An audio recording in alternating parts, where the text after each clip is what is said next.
शुभ दिन बच्चों, कैसे हैं आप सभी। आज हम कक्षा 8 में पाठ 2 पढ़ेंगे। पाठ का नाम है वर्ण विचार।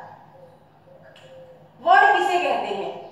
किसी भी भाषा को पढ़ने से पहले, किसी भी भाषा को सीखने से पहले हमें उसके अक्षर ज्ञान की आवश्यकता पड़ती है। सबसे पहले हम क्या करते हैं? अक्षर ज्ञान।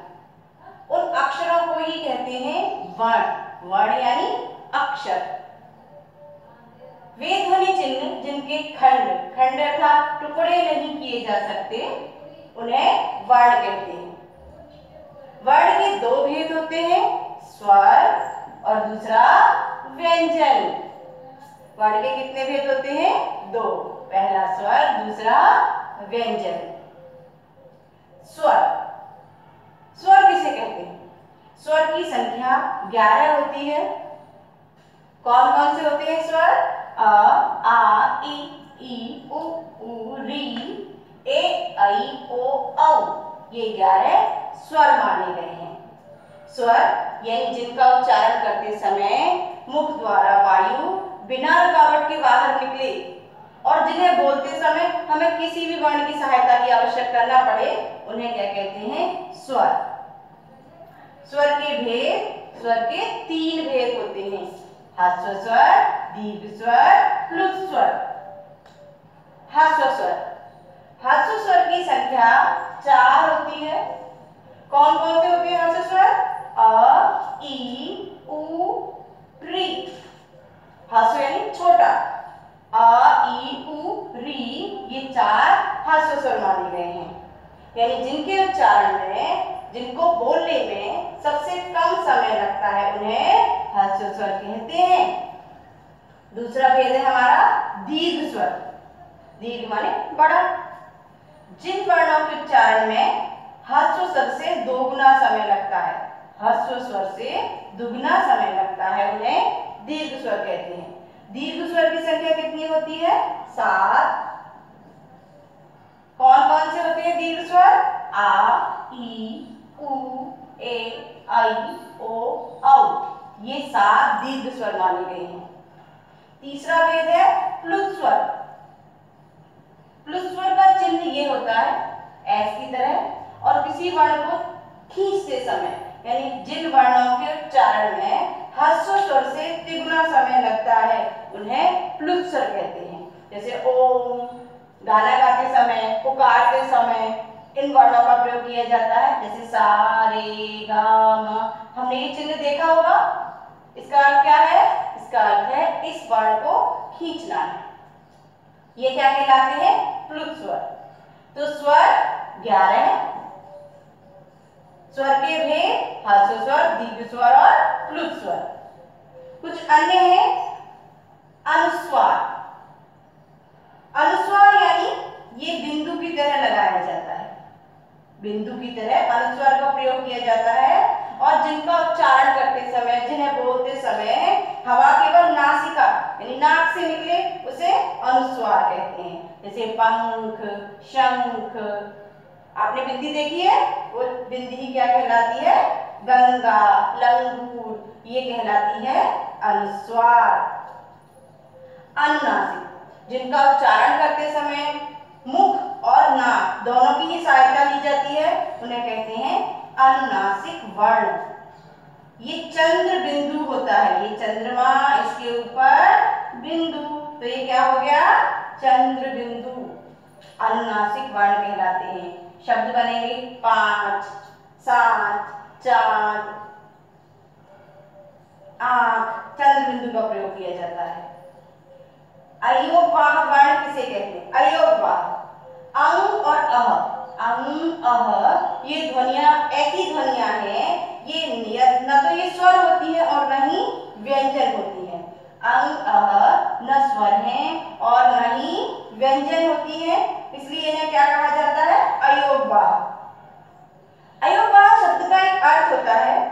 अयोगवाह का अर्थ है जो योग न होने पर भी साथ रहे, उसे कहते हैं अयोगवाह। अंग, अह अयोगवाह कहलाते हैं। विसर्ग, विसर्ग का प्रयोग संस्कृत के शब्दों में किया जाता है।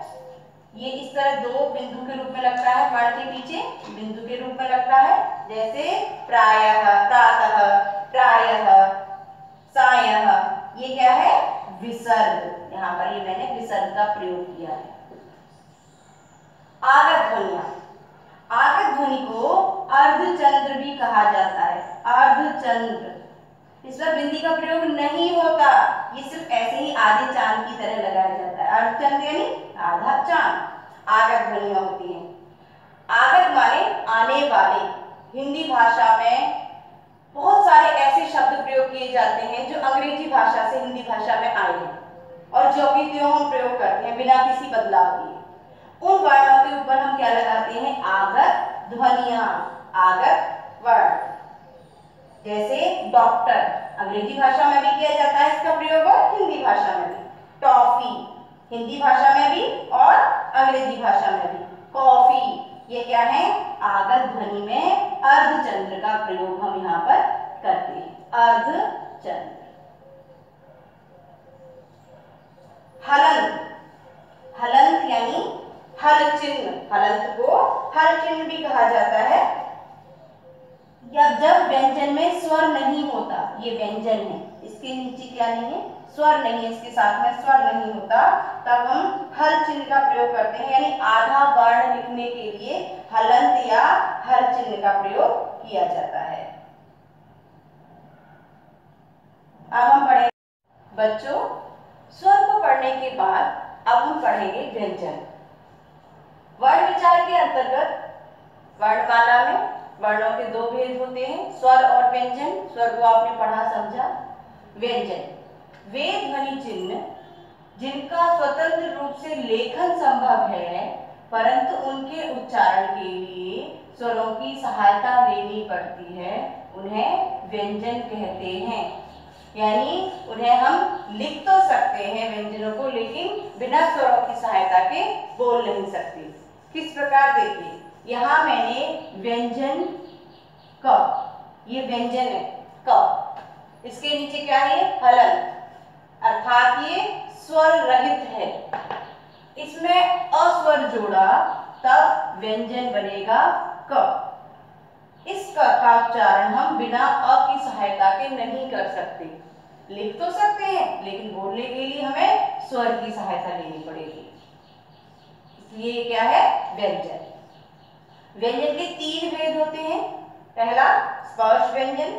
स्पर्श व्यंजन की संख्या 25 मानी गई है। कितनी होती है? व्यंजन के भेद होते हैं, वैसे व्यंजन कितने होते हैं? टोटल 33 व्यंजन होते हैं, लेकिन स्पर्श व्यंजन कितने होते हैं? 25। क, ख, ग, घ, ण, च, छ, ज, झ, ञ, ट, ठ, ड, ढ, ण, त, थ, द, ध, न, प, फ, ब, भ, म। ये 25 स्पर्श व्यंजन है। क्या है? 25 स्पर्श व्यंजन। इन्हें 5 वर्गों में बांटा गया है। क वर्ग, च वर्ग, ट वर्ग, त वर्ग और प वर्ग। यानी पहले वर्ण के अनुसार इन वर्गों का नाम निर्धारित किया गया है। दूसरा भेद, पहला भेद हमने स्पर्श व्यंजन, दूसरा भेद है अंतस्थ व्यंजन। अंतस्थ व्यंजन कौन से होते हैं? य, र, ल, व। ये है अंतस्थ व्यंजन। यानी जिन वर्णों का उच्चारण करते समय हमारी जिह्वा मुख के किसी भाग से पूरी तरह स्पर्श नहीं करती, उसे अंतस्थ व्यंजन कहते हैं। तो अंतस्थ व्यंजन की संख्या कितनी होती है? 4। कौन कौन से अंतस्थ व्यंजन? य, र, ल, व। ये 4 अंतस्थ व्यंजन हैं। तीसरा भेद है ऊष्म व्यंजन। जिन वर्णों का उच्चारण करते समय, जिन वर्णों को बोलते समय मुख द्वारा जो वायु है तीव्र गति से रगड़ खाने के कारण पूरी तरह से गर्म होकर बाहर निकलती है, उसे कहते हैं ऊष्म व्यंजन। ऊष्म उत्पन्न करती है तो ऊष्म व्यंजन। कौन कौन से? श, स, स, ह। ये 4 ऊष्म व्यंजन होते हैं। संयुक्त व्यंजन, दो विभिन्न व्यंजनों के जोड़ से बने व्यंजनों को संयुक्त व्यंजन कहते हैं। जैसे श, त्र, ज्ञ और श्र। ये 4 क्या है? संयुक्त व्यंजन। श में क्या मिला? क जमा श, इसको जोड़कर श बना है। त्र में क्या बना? त जमा र। ठीक है, इसके बाद में य में क्या बना? ज जमा य। और श में बना श जमा र। इन वर्णों के मेल से क्या बनते हैं? ये संयुक्त व्यंजन।